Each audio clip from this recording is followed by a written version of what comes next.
Hello friends, आज मैं फिर से आ गया हूँ। आप लोग सोच रहे होंगे इतना दिन बाद मेरा वीडियो अपलोड क्यों हो रहा है, क्योंकि मेरे एग्जाम्स आ रहे हैं। तो मैं तो वीडियो अपलोड करने के साथ साथ तो मुझे पढ़ाई तो करना ही पड़ेगा।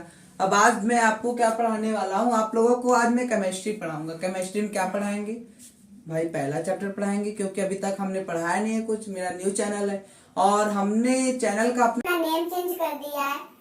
जो मेरे चैनल का नेम था स्टडी विद दुबे सर, वो बहुत लॉन्ग पड़ता था, बहुत लिख दिया है अपने चैनल का name MBBS.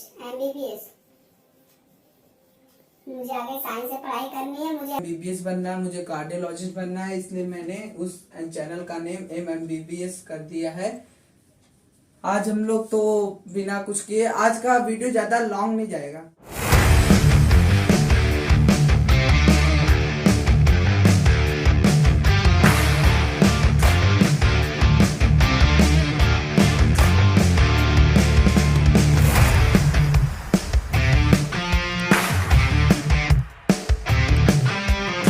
Hello hello friends, आज हम बात करने वाले हैं केमिस्ट्री क्लास 9th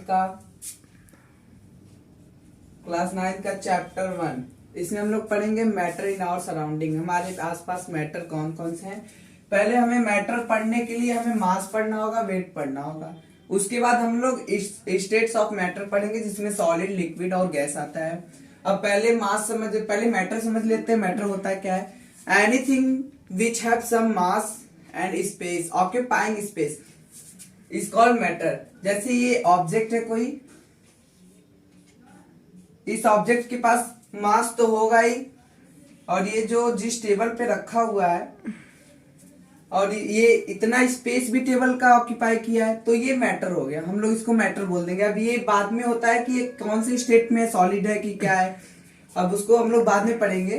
पहले हम लोग मास समझ लेते हैं। मास होता क्या है? Amount of material present in the body.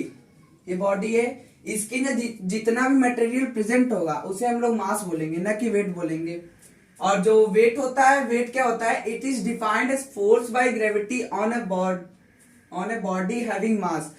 जो मास होता है, मास के ऊपर अगर ग्रेविटी फोर्स 9.8 मीटर पर सेकेंड स्क्वायर, अगर इतना फोर्स लग रहा है इस स्पीड से, इस ग्रेविटी से अगर किसी ऑब्जेक्ट के ऊपर स्पीड से फोर्स लग रहा है, तो उसको हम लोग क्या बोलेंगे? वेट बोलेंगे। जो मास हमेशा होता है, मास हमेशा केजी में डिनोट होता है, और जो वेट होता है वो न्यूटन में होता है। देखो, हम लोग कहते हैं कि भाई मेरा मास जैसे 60 केजी हो गया। अब सब लोग कहता है मेरा मास 60 केजी है, पर मास 60 केजी नहीं रहता है। जो मास होता है हम लोग के बॉडी में, ये जो 60 केजी है, ये न्यूटन होना चाहिए। वेट सब लोग बोलते हैं वेट हमारा 60 केजी है। वेट 60 केजी वेट नहीं होता है, मास होता है। भाई देखो, इधर आप लोग को चमक रहा होगा, इसलिए मैं नीचे बताता हूँ। अब यहाँ पे देख लो, बिटवीन में जो वेट और मास में मैं डिफरेंस बताता हूँ। सब लोग कहते हैं मेरा वेट 60 केजी है, पर वेट जो होता है वो 60 केजी नहीं होता है। वेट हम लोग को हमेशा केजी नहीं बोलना चाहिए। कभी जाते बोलते हैं 1 केजी हम लोग को शुगर दे दो, 1 केजी साल्ट दे दो, और 1 पैकेट ये वगैरह जो भी प्रोडक्ट हम लोग लेते हैं ग्रोसरीज, तो उसे केजी बोलते हैं। तो वो मास उसका केजी बोलना चाहिए हमें। उसको अगर 60 न्यूटन बोलेंगे तब वो वेट होता है, उसे वेट कभी नहीं बोलना चाहिए। हमें बोलना चाहिए mass equal to 6 kg, 6 kg mass का वो दे दो।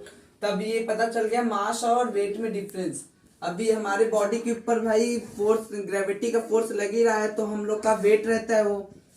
अब बात करते हैं स्टेट्स ऑफ मैटर। मैटर जो होते हैं वो किन किन स्टेट्स में पाए जाते हैं। पहला होता है सॉलिड, दूसरा होता है लिक्विड, थर्ड होता है गैस। जो सॉलिड होता है, इसके जो पार्टिकल्स होते हैं, इसके पार्टिकल्स बहुत ज्यादा टाइटली पैक्ड होते हैं। जैसे ये मैं एक ऑब्जेक्ट बना रहा हूं, इसके जो पार्टिकल्स होंगे एकदम टाइटली पैक्ड होंगे। There is no gap between the particles. ये जो पार्टिकल्स है इनके बीच में गैप नहीं होगा। अभी केमिस्ट्री के 3rd चैप्टर हम लोग पढ़ेंगे एटम में, तो ये जो पार्टिकल्स है उन्हें एटम कहा जाता है। वो तो अभी डीपली का आगे चलेंगे तो आगे पढ़ाएंगे तो आपको बताएंगे। ये जो है ये सॉलिड का पार्टिकल्स है, इसमें गैप नहीं। और जो इसमें फोर्स ऑफ अट्रैक्शन रहता है, ये दोनों, जैसे ये एक ऑब्जेक्ट है इसके बीचों में फोर्स ऑफ अट्रैक्शन लगता है, ये अपने आप को खींचे रहता है, इससे कोई प्रॉब्लम नहीं होती है। और ये जल्दी दे आर वेरी वेटेड होते हैं, और ये लोग जैसे तोड़ नहीं सकते इसे, इस पे ज्यादा फोर्स लगाने पे तोड़ना पड़ता है। और जो लिक्विड होता है इसमें गैप्स रहते हैं, there are some gaps between the particles, और इसीलिए ये लोग फ्लूइड भी कहे जाते हैं। लिक्विड इसलिए फ्लूइड कहा जाता है, ये फ्लो कहीं पे भी कर जाएगा। अभी एक गिलास पानी ले लो, अभी उसको फ्लो करा दोगे तो वो पानी फ्लो हो जाता है। इसलिए वो लिक्विड का क्यों होता है, क्योंकि उसके जो पार्टिकल्स होते हैं एटम, वो बहुत दूर दूर रहते हैं, इसलिए फ्लो करता है। अभी हम लोग अगर गैस में पड़ेंगे तो उनके पार्टिकल इतना दूर दूर रहेंगे, इसलिए वो लोग नेकेड आई से हमारे आंखों से नहीं देखे जाते हैं। गैस कभी हम लोग देख नहीं सकते। और जो लिक्विड होता है इनमें जो फोर्स ऑफ अट्रैक्शन रहता है वो रहता है, पर एज कंपेयर टू सॉलिड उतना नहीं रहता है, बहुत कम फोर्स ऑफ अट्रैक्शन रहता है। इसलिए ये there particle are not tightly packed, they have huge gap between as compare to solid. और इसमें जो रहता है लिक्विड में, लिक्विड का हो गया हम लोग का। अब हम लोग गैस की बात करते हैं, तो गैस का मैं पहले से ही बता दिया आप लोगों को। इसमें जो पार्टिकल्स में गैप रहते हैं वो बहुत लॉन्ग गैप रहता है, इसलिए ये हम लोग को निग्लिजिबल रहते हैं। और जो गैसेस होते हैं ये भी फ्लूइड कहे जाते हैं, क्योंकि अगर हम फिजिक्स में पढ़ेंगे तो गैसेस को फ्लूइड इसलिए कहे जाते हैं क्योंकि इनमें जो फोर्स ऑफ अट्रैक्शन रहता है, there is no force of attraction. किसी भी पार्टिकल्स के बीच में फोर्स ऑफ अट्रैक्शन नहीं रहता है। ये दो पार्टिकल्स है, इनके बीच में फोर्स ऑफ अट्रैक्शन नहीं रहता है। जो ये पार्टिकल्स है इनमें बहुत ज्यादा ह्यूज गैप रहता है, इसलिए ये लोग गैस जो स्टेट होता है मैटर का, जो गैसेस स्टेट रहता है उसे हम लोग देख नहीं पाते। अब अगले वीडियो में हम आप लोग को बताएंगे, अभी इसको इरेज करने में टाइम लगेगा इसलिए मैं पॉज करके इरेज कर देता हूँ। तो उसके बाद मैं स्टेट्स ऑफ मैटर आपको समझा दिया हूँ, इसके आगे वाले टॉपिक पे हम लोग बढ़ेंगे। अब बात करते हैं चेंज इन स्टेट का। अब देखो, क्या हम अभी आप लोग पूछेंगे सर क्या मैं स्टेट को चेंज कर सकते हैं, किसी भी मैटर के स्टेट को चेंज कर सकते हैं? हाँ बिल्कुल चेंज कर सकते हैं। सॉलिड जो है वो सॉलिड को हम लोग लिक्विड में चेंज कर सकते हैं, लिक्विड को गैस में चेंज कर सकते हैं, और लिक्विड को सॉलिड में भी चेंज कर सकते हैं, और जो सॉलिड होता है उसको गैस में भी कर सकते हैं। अब आप लोग पूछोगे तो कैसे कर सकते हैं, तो अब मैं बताता हूँ कैसे कर सकते हैं। जो सॉलिड होता है उसको लिक्विड में चेंज कैसे करेंगे? मेल्टिंग पॉइंट पे। आइस हो गया, ये आइस है, आइस तो भाई मैटर ही है क्योंकि वो सॉलिड स्टेट में है। अब इसको अगर हम लोग मेल्ट कराएंगे, इसका जो टेम्परेचर होगा उसको इंक्रीज करेंगे, तो ये जो सॉलिड है ये सीधा लिक्विड में चेंज हो जाएगा, वाटर में। सेम यहाँ पे भी ऐसे होगा, जो लिक्विड है वो गैस में कन्वर्ट हो जाएगा। मेनली आप लोग तो ये 5th या 6th क्लासेस में पढ़े ही होंगे कि जो लिक्विड होता है वो गैस में चेंज हो जाता है। वो तो आप लोग इवापोरेशन पढ़े होंगे, बॉइलिंग पॉइंट पढ़े होंगे। अब मैं आपको डीपली बताने जा रहा हूँ क्या क्या होता है। जो लिक्विड होता है वो गैस में चेंज कैसे होता है। पहले तो वेपराइजेशन इसको बोल सकते हैं। वेपराइजेशन मतलब जो लिक्विड है वो वेपर में कन्वर्ट हो रहा है, वो भी वेपराइजेशन लिक्विड वेपर में जब कन्वर्ट होता है तो उस प्रोसेस को हम लोग वेपराइजेशन बोलते हैं। और एक इवापोरेशन होता है। इवापोरेशन जो होता है वो नेचुरली फिनोमेना है। जैसे आप लोग कपड़े धुल के तो डाल देते होंगे, अभी किसी भी तार और पे तार बांधे होंगे आप लोग घर पे, तो उस पे डाल देते होंगे, तो या छत पर डाल देते होंगे, तो कपड़े का वाटर जो रहता है वो सूख जाता है। कैसे सूखता है? इवापोरेशन से। इवापोरेशन कब होता है? वो भी सरफेस फिनोमेना है। इवापोरेशन हमेशा सरफेस पे होता है, न कि नीचे का पानी। अब देखो बॉइलिंग पॉइंट क्या होता है। अभी आप लोग को डॉक्टर कभी बोल देते हैं कि गर्म पानी पियो, गर्म पानी पीने का वजह, अब देखो गर्म करना होगा तो आप लोग इवापोरेशन से तो उसको गर्म करोगे नहीं, और गर्म करना है तो जो गर्म करोगे ये वाटर है। ये हमने बीकर ले लिया, अब यहाँ पे हम लोग ट्राइपॉड स्टैंड लगा दिए, यहाँ पे इसको हीट देना चालू कर दिए। जो इसमें वाटर रहते हैं ये देखोगे स्टीम में चेंज होने लगते हैं। जो स्टीम होता है वो तो वेपर फॉर्म में कन्वर्ट हो रहा है ना। जो गैस ये लिक्विड है वो गैस में कन्वर्ट होता है यहाँ पे। और हम लोग बॉयल ये कब होता है? 100 डिग्री सेल्सियस पे होता है। वाटर का मेनली वाटर की बॉइलिंग पॉइंट जो होती है टेम्परेचर 100 डिग्री सेल्सियस पे है। ये जानते हो, ये नीचे का वाटर जो होता है ये भी हीट होगा, ऊपर का भी हीट होगा, पूरा वोल वाटर हीट होता है। और इवापोरेशन में वनली सरफेस फिनोमेना होता है, सरफेस का वाटर डिक्रीज इवापोरेट होते जाएगा, उसके बाद फिर नीचे लेयर बाय लेयर। जैसे पॉन्ड होगा आपके गांव में कहीं, तो उस पॉन्ड के देखेंगे डायरेक्टली तो उसका पानी सूख नहीं जाता है, उसका पानी जब सनलाइट पड़ती है तो धीरे धीरे सरफेस का पानी धीरे धीरे जाता है। इसीलिए मैं वो इवापोरेशन जो प्रोसेस है वो नेचुरल प्रोसेस है। अब जो बॉइलिंग पॉइंट होता है उसमें क्या होता है, जो वेपर प्रेशर होता है वो एटमॉस्फेरिक प्रेशर के इक्वल हो जाता है। यहाँ पे हमने लिखा है वेपर प्रेशर जो होता है वो एटमॉस्फेरिक प्रेशर के इक्वल हो जाता है। तो वही वही प्रोसेस चेंज लिक्विड को गैस में चेंज करने में हेल्प करता है। अब बात आती है लिक्विड को सॉलिड में चेंज कैसे होता है, कौन सा प्रोसेस। मेनली आप लोग के अगर फ्रिज तो होगा ही, आप लोग भी आइस बनाते होंगे, हमेशा ट्राई करते हैं। मैं आइस बनाया, मैं आइसक्रीम बनाया, बहुत लोग बनाते रहते हैं, अपना एक्सपेरिमेंट नया नया एक्सपेरिमेंट करते रहते हैं। जैसे ये लिक्विड हो गया, आप लोग तो मेनली वाटर को उसमें आइस प्लेट में रखते होंगे, फ्रीजर में डाल देते होंगे, तो उसी उसी से नेम आया फ्रीजिंग। जो इसका वाटर का रहता है लिक्विड स्टेट का टेम्परेचर इतना डिक्रीज हो जाता है, -0 डिग्री सेल्सियस पे चल जाता है, -0 डिग्री सेल्सियस। इसी की वजह से जो टेम्परेचर इतना डिक्रीज हो जाता है, जो उसके सॉलिड के पार्टिकल होते हैं लिक्विड के, वो और पास आने लगते हैं।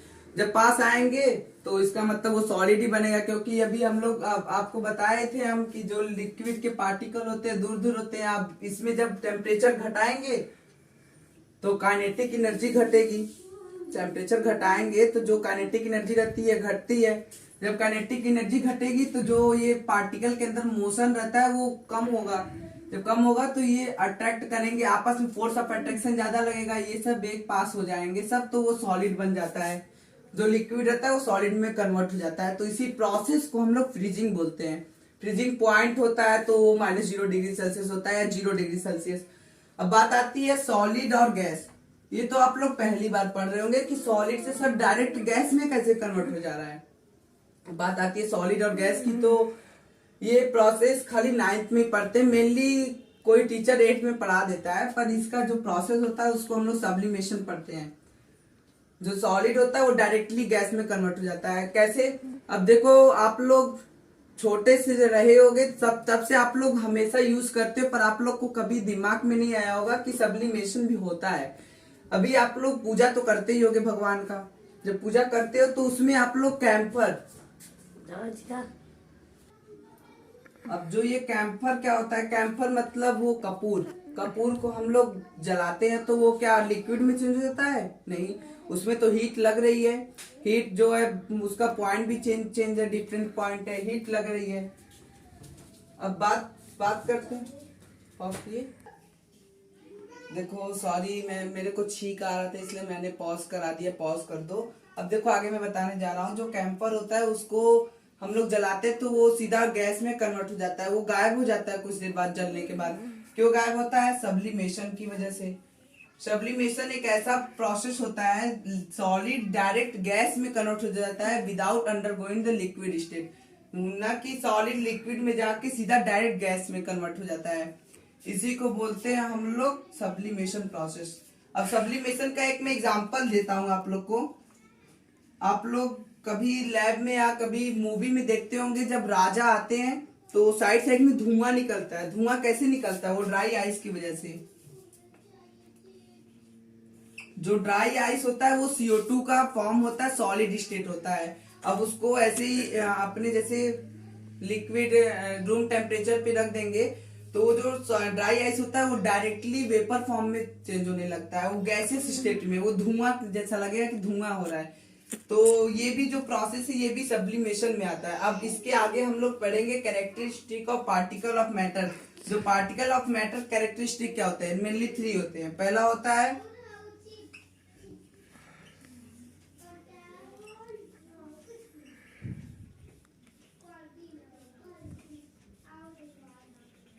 They have space between them, जो मैं आपको पहले बता चुका था, उनके बीच में जो स्पेस रहते हैं। ये जो BW लिखा है मैंने शॉर्ट फॉर्म में बिटवीन लिखा है। अब ये इसका मतलब क्या हो गया है? They have space between them. Particle of ये सॉलिड का ले लिए। मेनली सॉलिड में तो स्पेस नहीं रहता है, लिक्विड और गैस में स्पेस रहता है, इसलिए हम लोग इसको कैरेक्टरिस्टिक में रखते हैं पार्टिकल में। अब इसके ये दो पार्टिकल हैं, इनके बीच में स्पेस तो है ही इतना, ये लिक्विड के पार्टिकल है। अभी ये गैस के पार्टिकल ले लीजिए, यहाँ पे भी स्पेस इतना ज्यादा है।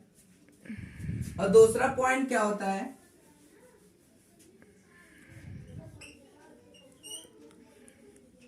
They have force of attraction.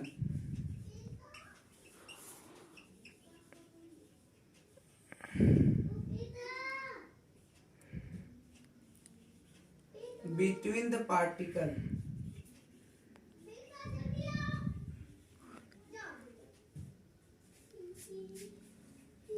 और थर्ड होता है पार्टिकल्स ऑफ मैटर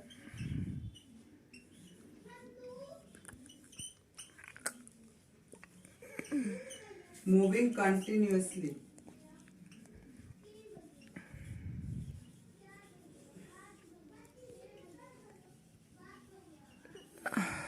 थोड़ा मेरा राइटिंग सही नहीं है क्योंकि नीचे पड़ जा रहा है लिखने में, तो राइटिंग सही नहीं आएगा क्योंकि भाई मैं जब छोटा था तब से ही कर्सिव में लिखता हूँ। अब बात आती है कैरेक्टरिस्टिक ऑफ पार्टिकल्स की, तो पहला हम आपको बता चुके हैं कि they have space between them, और जो पार्टिकल होते हैं उनके बीच में स्पेस रहता है। दूसरा कैरेक्टरिस्टिक क्या है, they have force of attraction between the particle. जो पार्टिकल है ये हो गया सॉलिड, एक दूसरे पार्टिकल के बीच में फोर्स ऑफ अट्रैक्शन रहता है। दोनों जैसे ये पार्टिकल है मेरा, ये इनके बीच में फोर्स ऑफ अट्रैक्शन होगा, ये ऐसे जुड़े रहते हैं, जैसे एकदम छोड़ते नहीं किसी को, इसलिए ये लोग के बीच में फोर्स ऑफ अट्रैक्शन रहता है, आपस में अट्रैक्ट किए रहते हैं। थर्ड पॉइंट है particle of matter moving continuously. अब ये जो पार्टिकल है आप तो कभी देखे नहीं होंगे पार्टिकल को, वो तो साइंटिस्ट बताएं भाई, पार्टिकल भी होते हैं, एटम भी होता है किसी भी मैटर का। तो जो पार्टिकल होते हैं वो लोग, उसमें क्या होता है, काइनेटिक एनर्जी रहता है। काइनेटिक एनर्जी क्या होता है, जो हमेशा मोशन को दिखाए। अब ये जो पार्टिकल है ये हमेशा मोशन में रहेंगे, दौड़ते रहेंगे इधर उधर पार्टिकल, और उसमें फोर्स ऑफ अट्रैक्शन रहेगा, गैप भी रहेगा, पर मूविंग कंटिन्यूअसली, हमेशा हमेशा घूमते रहते हैं। अब आगे वाले टॉपिक पे हम लोग पढ़ेंगे।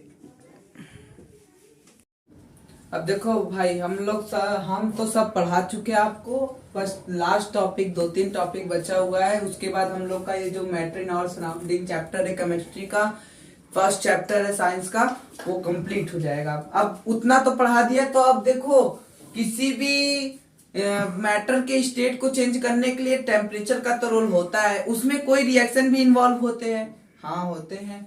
अब जो रिएक्शन इन्वॉल्व होते हैं वो 2 प्रकार के होते हैं, पहला होता है एक्सोथर्मिक रिएक्शन और दूसरा होता है इंडोथर्मिक रिएक्शन।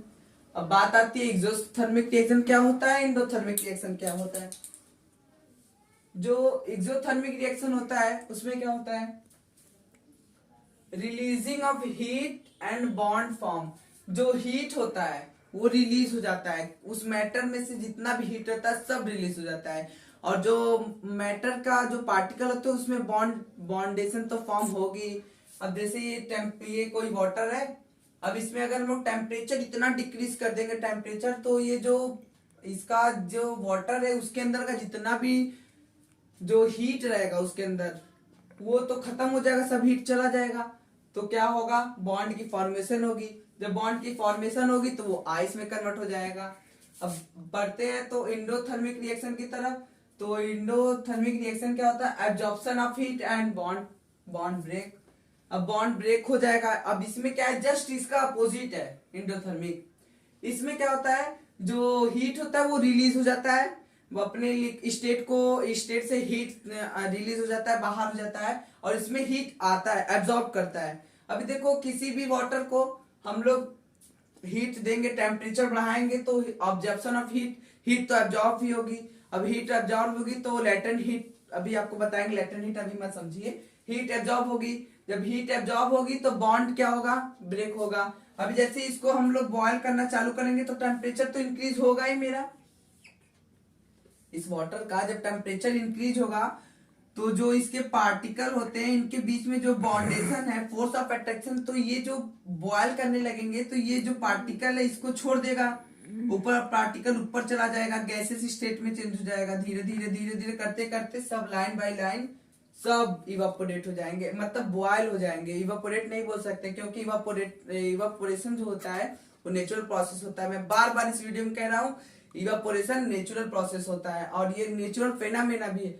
और ये जो है, ये अभी बात करें हम लोग बॉइलिंग की, तो बॉइलिंग अब इसमें करेंगे, टेम्परेचर इंक्रीज होगा, जो बॉन्ड रहेगा बॉन्ड ब्रेक कर जाएगा, तो हीट एब्जॉर्ब होगा तभी ना बॉन्ड ब्रेक होगा। हीट एब्जॉर्ब होता है तो उसको बात आती है लेटेंट हीट की। अब हीट का भी तो रोल होता है किसी भी मैटर का स्टेट चेंज करने में। हीट कितने प्रकार के होते हैं? 2 प्रकार के, स्पेसिफिक हीट और लेटेंट हीट। लेटेंट हीट पहले बता देते हैं क्योंकि आप लोग को पहले मैं कंफ्यूज आप लोग हो गए होंगे लेटेंट हीट होता क्या है। लेटेंट हीट की बात करें तो amount of heat required to change the state of 1 gram of substance. अभी 1 ग्राम, जैसे 1 ml वाटर है, 1 ml वाटर, अब ये 1 ml वाटर है, 1 ml वाटर को चेंज करने के लिए जितना भी हीट एब्जॉर्ब होगा वो लेटेंट हीट कहलाता है। जैसे अभी वाटर है उसको बॉयल करोगे तो जब तक उसमें स्टीम नहीं प्रोड्यूस होगा तब तक तो वो हीट जो है, हम लोग हीट एनर्जी दे रहे हैं, वो तो कंज्यूम हो जा रहा है, वो कहाँ छुप जा रहा है, लेटेंट हीट उसको बोलते हैं। लेटेंट हीट वो अभी वर्क करता है स्टेट को चेंज करने के लिए। किसी भी 1 gram of substance, 1 ml substance को चेंज करने के लिए उसकी स्टेट को लेटेंट हीट का यूज होता है। Amount of heat required to change the state of 1 gram of substance. अब लेटेंट हीट पढ़ लिए तो अब सेकेंड वाला स्पेसिफिक हीट तो पढ़ना ही पड़ेगा। Amount of heat required to raise the temperature of 1 gram of substance. अभी हम लोग पढ़े लेटेंट हीट, ये क्या करता है? टेम्परेचर को चेंज करने में वो करता है, प्रॉब्लम करता है। अब ये जो स्पेसिफिक हीट है इसमें क्या होता है? टेम्परेचर रेज करने में। अभी देखो वाटर है, उसको बॉयल, टेम्परेचर बॉयल होने के लिए तो भाई लगेगा ही 100 डिग्री सेल्सियस। अब 100 डिग्री सेल्सियस जाते जाते क्या, कौन सा हीट हम लोग को यूज होगा? Specific heat. स्पेसिफिक हीट ही तो रेज करता है टेम्परेचर को। अभी किसी भी वाटर का टेम्परेचर 100 डिग्री सेल्सियस पे ले जाने के लिए स्पेसिफिक हीट ही यूज होगा। उसके बाद स्पेसिफिक हीट के बाद आता है हम लोग का लेटेंट हीट, जो खाली स्टेट चेंज करता है 1 ग्राम ऑफ सबस्टेंस का। जितना भी हीट उसमें इन्वॉल्व होते हैं स्टेट चेंज करने में, वही स्टेट चेंज करने के लिए हीट इन्वॉल्व होता है, उसे लेटेंट हीट बोलते हैं। अब हम लोग को ज्यादा कुछ पढ़ना नहीं, डिपोजिशन पढ़ना है आगे। और डिपोजिशन पढ़ने के बाद हम लोग को 2-3 पॉइंट, ज्यादा नहीं 2-3 पॉइंट के बाद ये चैप्टर कंप्लीट हो जाएगा। उसके बाद आप लोगों को हम सेकेंड चैप्टर का स्टार्टिंग करेंगे 2-3 दिन में वीडियो।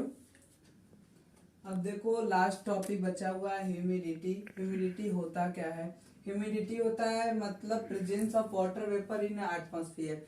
एटमॉस्फेयर में कितना वाटर वेपर प्रेजेंट है उसको, जैसे हम लोग बोलते हैं कोहिरा, सुबह सुबह उठते ठंडी के दिन में तो चारों तरफ हम लोग को व्हाइट व्हाइट दिखाई देता है, वो क्या होता है? वो ह्यूमिडिटी होता है। अगर ह्यूमिडिटी ज्यादा रहेगा तो इवापोरेशन कम होगा। क्यों कम होगा भाई? पहले जब सनलाइट पड़ेगी तो ह्यूमिडिटी पड़ेगी, जितने भी कोहिरे, जब कोहिरे इवापोरेट होंगे उसके बाद वाटर इवापोरेट होगा। देखो ठंडी में अक्सर करके कपड़े जल्दी सूखते नहीं है, इसलिए नहीं सूखते हैं क्योंकि जो ह्यूमिडिटी होता है एटमॉस्फेयर में बहुत ज्यादा रहता है, उसकी वजह से ह्यूमिडिटी ज्यादा रहते तो इवापोरेशन हो नहीं पाता है। जो कपड़े रहते हैं उनके वाटर वेपर फॉर्म में चेंज नहीं होते हैं तो कपड़े वेट ही रहते हैं। अब ह्यूमिडिटी जो होता है उसका रोल क्या होता है? It is an indirectly inversely proportion to the evaporation. Humidity जब ज्यादा रहेगा इवापोरेशन कम होगा, ह्यूमिडिटी कम रहेगा इवापोरेशन ज्यादा होगा, दोनों अपोजिट है। ह्यूमिडिटी बहुत ज्यादा होगा तो इवापोरेशन कम होगा, इवापोरेशन ज्यादा होगा तो ह्यूमिडिटी कम होता है। तो आज भाई हम लोग ने मैटर इन आवर सराउंडिंग पढ़ चुके हैं, हमारे केमिस्ट्री का फर्स्ट चैप्टर कंप्लीट हो चुका है। अब इस वीडियो को बस एडिट के बाद मैं आप लोगों को तक पहुंचा दूंगा यूट्यूब पे। उसके बाद हम लोग चैप्टर 2 पढ़ेंगे। उसमें क्या है, हम लोग को बस पढ़ना है मैटर के बारे में ही है। तो वो क्या रहता है? Is matter around us pure. उसमें क्या पढ़ना रहता है? हम लोग को मिक्सर के बारे में पढ़ेंगे, किसी भी मैटर का मिक्सर क्या होता है, होमोजेनियस, हेट्रोजेनियस, सब अगले चैप्टर में आपको बताएंगे। पहले तो ये चैप्टर मैं अपलोड कर दूं।